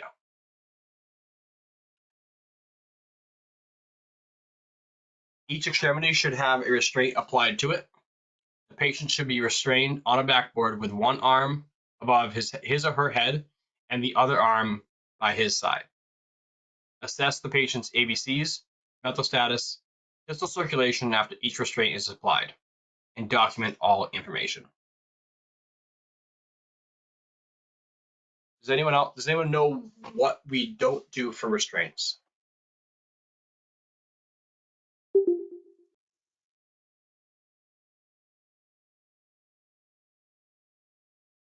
That's what I haven't heard before. Masks, okay. I guess we don't cover a patient's face. Sure. Anything else we don't do is considered normal in other lines of work? Cuffs. Would you like to expand on that, Josh?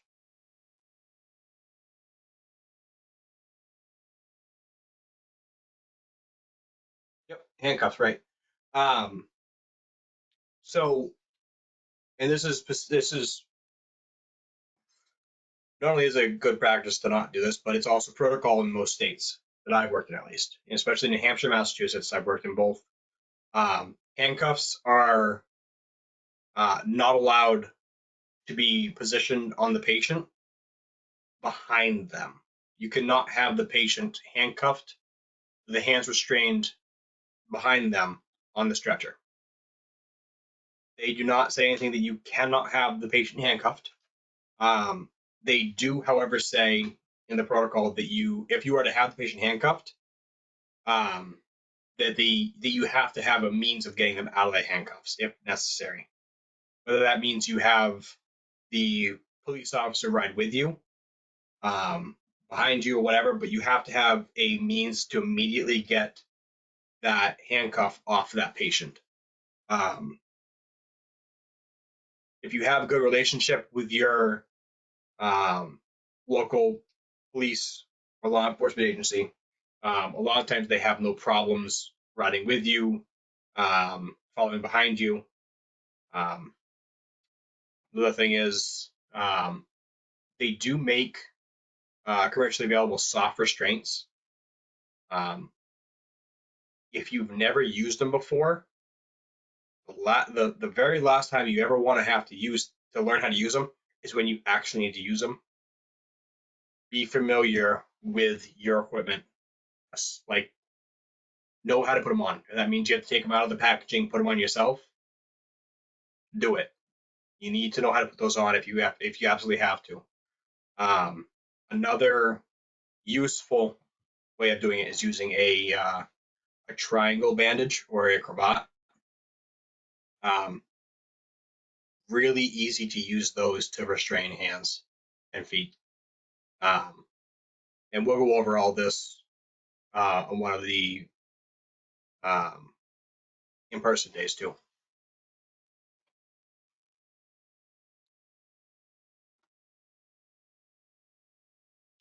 Personnel considerations.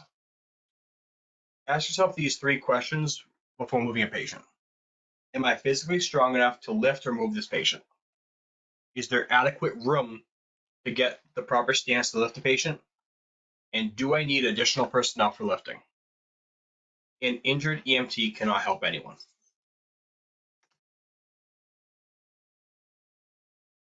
Before we go over this here, what is some other things that you could use to move a patient?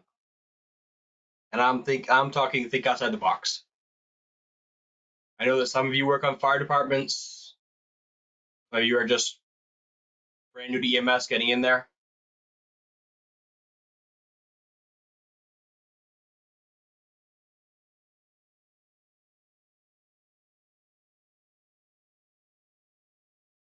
And you guys can feel free to unmute yourself and talk.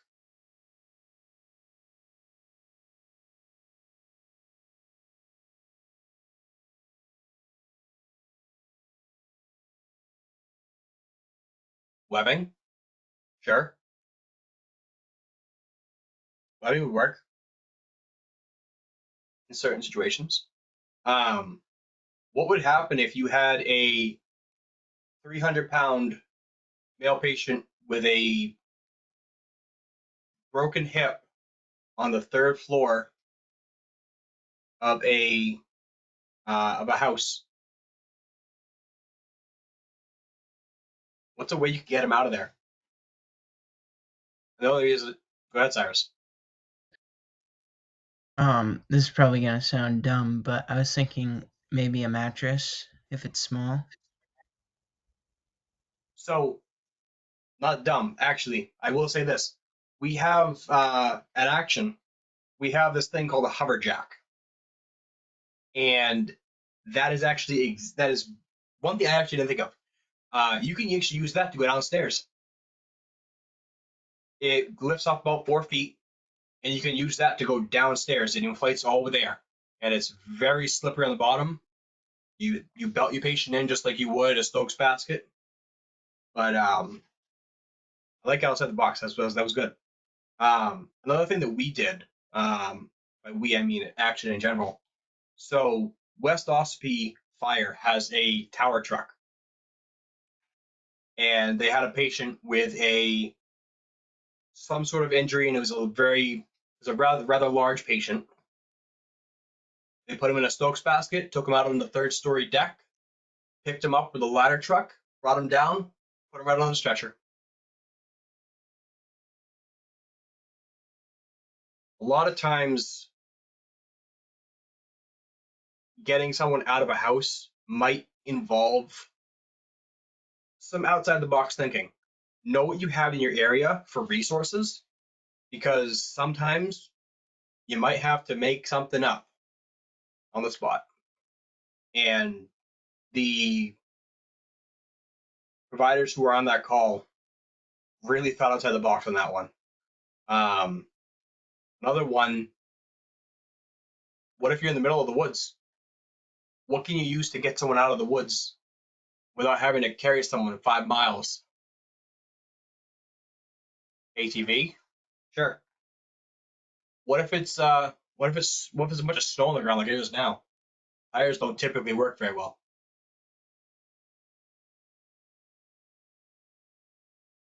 Sled? Yep. ATV, snowmobile, hell, a track ATV, a track UTV, all these things. If you learn a lot, you'll learn a lot about the departments you're on, the departments around you if you join a department with your mutual aid. For example, a couple of towns around us have airboats. They're great for getting up very close to shallow water. Um, I know that some places have a thing called a rescue sled, which is a little device that is a device. It's a little trailer.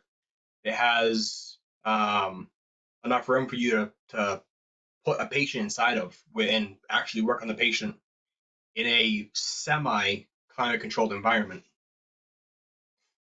And it's got little lights on and everything, and they tow it behind an ATV. Um, Not the smoothest ride, I'll tell you that, but it's better than carrying someone out a couple miles. All right, let's get this review done, and then I'll let you guys go. So, what is the first rule of lifting?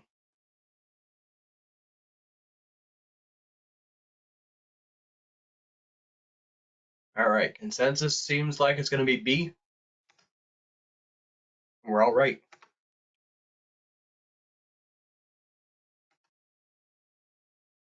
When lifting a stretcher using a power lift, you should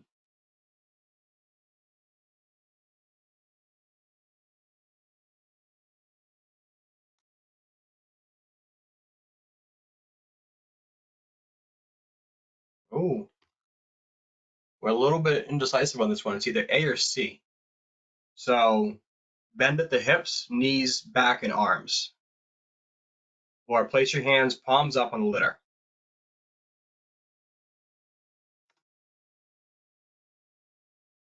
All right. So it's not A because when you're lifting, you want to keep your back and arms straight.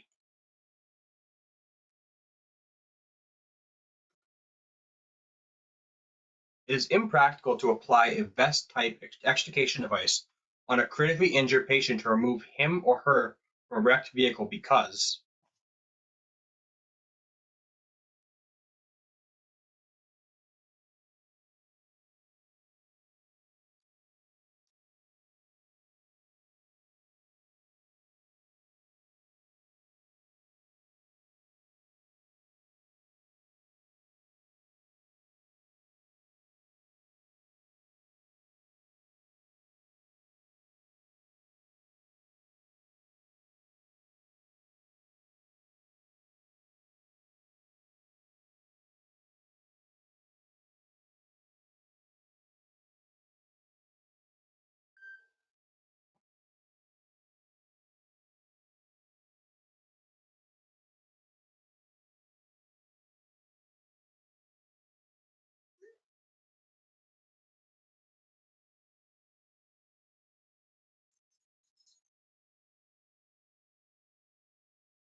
all right. Seems like we have another inconsistent here. All right.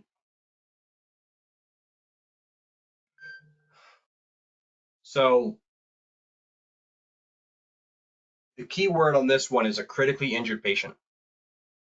So technically, the best way to do this would be to sit there and have the fire department cut the roof of the car off and to get the patient out that way in the eyes of this program. But they are saying A. It takes too long to correctly apply. So the vest itself provides adequate stabilization of the spine. That is correct. But it takes a lot of time to apply. For a critically injured patient, it's not going to be what you want to do.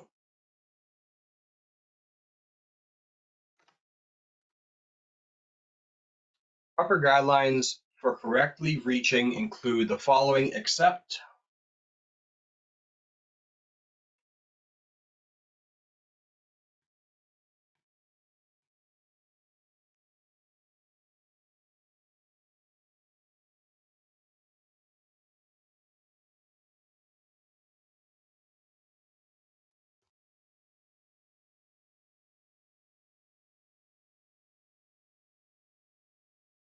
all right. the consensus here. D. When reaching, you should keep your back in a locked position and avoid twisting, hyperextending your back. Do not reach more than 15 to 20 inches in front of your body.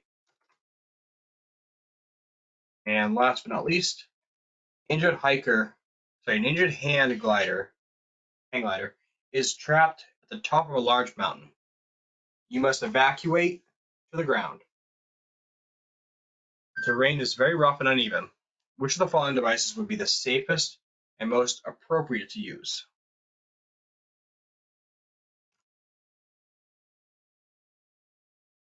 Stokes basket. But